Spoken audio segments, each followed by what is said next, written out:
I'm going to talk about my book 1961 and the characters. But before I do that, I have to show the crux of the book.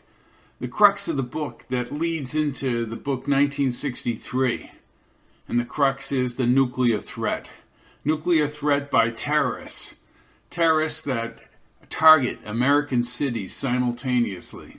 The main character for this terrorist attack is Carlos Sánchez. Carlos Sánchez, who began his career with Castro and the anti-Castro Cubans in the late 50s and early 60s, who reappears with terrorists from around the world to target his archenemy, the United States. Let's go to our main character, Patch Kincaid. Patch's background is that his father was in the military and stationed in Atsugi, Japan, and he worked on the U-2 project in the early 60s. Patch was hit in the face with a baseball, which caused him to wear a patch for a few days, but the name stuck. Patch Kincaid is like Telemachus in the Odyssey. Patch's journey begins inauspiciously. He's on his way to San Francisco through the Rocky Mountains. In San Francisco, he'll meet his fiancée, Kate, and present her with a diamond ring for their engagement. Other events are taking place. The intelligence wires are buzzing with possible terrorist activity and nuclear bomb threats. Patch's beautiful, well-orchestrated scenario with musicians and champagne in Golden Gate Park overlooking the bay in San Francisco is disrupted, and he and Kate have to leave for Hastings Mountain in Colorado, the site of the old NORAD command in Colorado, inside a mountain.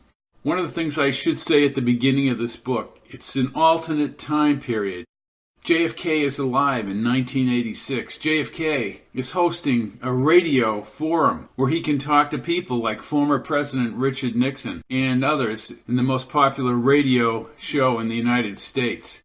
About what the foreign policy of the United States should be. We need to make it clear we should be the force of the world, which is strive for peace, work together with emerging governments. Yeah, well, that's all well and good. We need to stand up to our enemies. Do you have any idea what this means? Yes, I've had a few years of public service.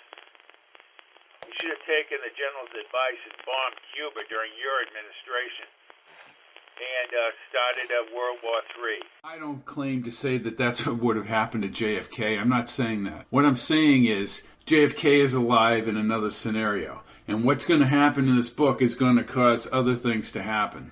Carlos Sanchez's brutality is shown right away in how he just blows away somebody who didn't cooperate with him in New Jersey. The pillar of this book, the man of substance who really is the authority, the scientist, the person with the moxie is Ray Meinkewitz. Ray Meinkewitz runs the facility monitoring time travel from Hastings Mountain in Colorado. As Carlos Sánchez and his terrorists attack Hastings Mountain, nuclear bombs go off in cities around the United States. Meynkewitz's only alternative is to send Patch back in time by only a few weeks or maybe a month to prevent the horrific attack on American cities by terrorists. However, what happens is a little bit different than anticipated. Because of the attack by Carlos Sánchez, the facility is not functioning at full force. Patch and Kate are sent back to 1961. They're separated but later come together. Patch's first inkling is to get to the old Meinkewitz back in 1961, and he finds Meinkewitz at Barton College outside of Washington, D.C.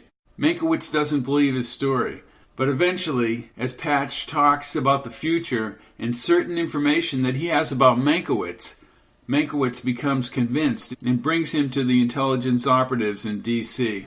Agents Willis and Luntz do represent real characters.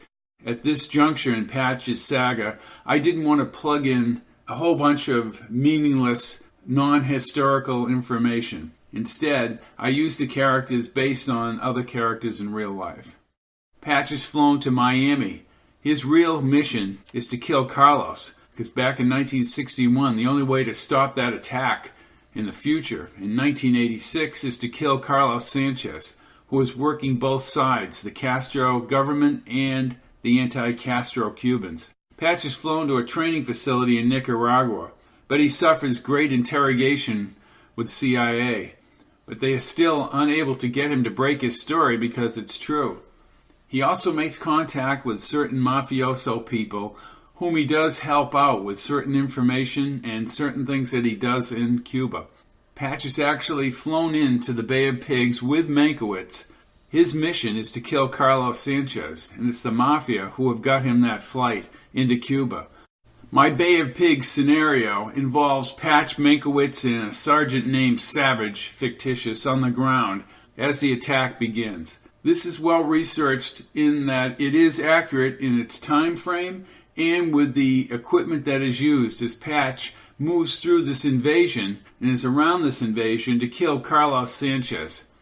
However, he's unable to do it and is captured by the Castro government, and he and Meinkewitz are behind the scenes with the Castro government and the prisoners taken at the Bay of Pigs invasion. After the capture, Patch and Meinkewitz make an escape attempt utilizing one of the government operatives there who are loyal to the anti-Castro people. They chase Carlos Sánchez through the Cuban countryside to a dam on the edge of the country. And in that huge dam, Carlos Sánchez is confronted. Meinkewitz ends up shooting and killing him only after Patch is brought back in time. And I should speak about this retrograde.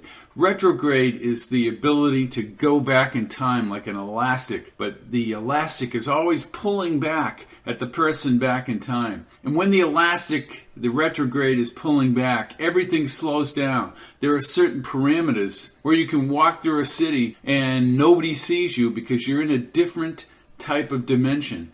It allows you to see exactly what's going on from a different point of view. Patch is retrograded back into the 2000s, and he ends up in Liberty Park in New Jersey. There he finds, with the museum across the way, that the buildings of the World Trade Center were taken down. He wonders whether he caused that or had anything to do with it. We really don't know. But what we do know, when Meinkewitz arrives, a lot older than he was in 1961, and announces what happened, Patch is stunned, because John F. Kennedy was killed on November 22nd, 1963, in Dallas, Texas. It appears as though something has happened in the motorcade route. Something, I repeat, has happened in the motorcade route. There's numerous people running up the hill alongside Elm Street, there by the Simmons Freeway. Several police officers are rushing up the hill at this time. Stand by just a moment, please. Something has happened in the motorcade route. Stand by, please. Parkland Hospital, there has been a shooting. Parkland Hospital has been advised to stand by for a severe gunshot wound. I repeat, a shooting in the motorcade in the downtown area. Parkland Hospital has been advised to stand by for a severe gunshot wound. The President's car is now going past me. The limousine is now traveling at a very high rate of speed. Secret Service men standing up in the limousine. They are armed with submachine guns.